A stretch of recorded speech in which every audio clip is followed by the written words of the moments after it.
السلام عليكم ورحمة الله تعالى وبركاته. مرحبا بكم إخواني الكرام، في فيديو جديد من حلقات دورة ال HTML.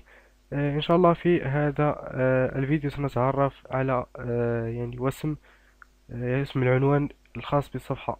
كما تشاهدون هنا يعني عنوان عشوائي خاص باسم الملف. كما تشاهدون هذا هو اسم الملف، فعنوان عشوائي.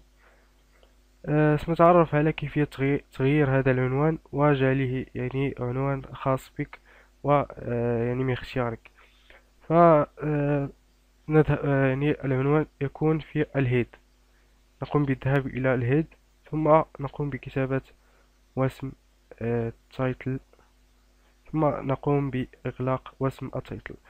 كما تشاهدون تايتل تكتب بهذا الشكل، وعند إغلاقها نقوم بكتابة هذه العلامة ثم على سلاش وتايتل، هكذا كما تشاهدون.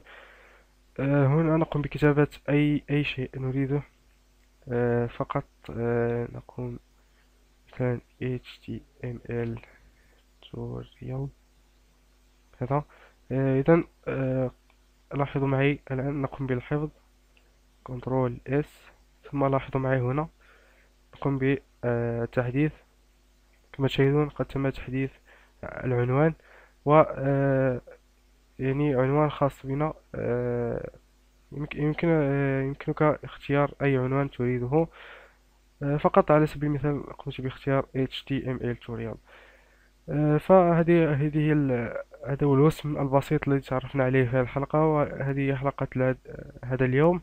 إلى لا تنسوا زيارة موقعنا والإعجاب بصفحتنا على الفيسبوك والإعجاب بالفيديو والاشتراك بالقناة. إلى اللقاء أحبائي في الله، إلى درس جديد وحلقة جديدة إن شاء الله.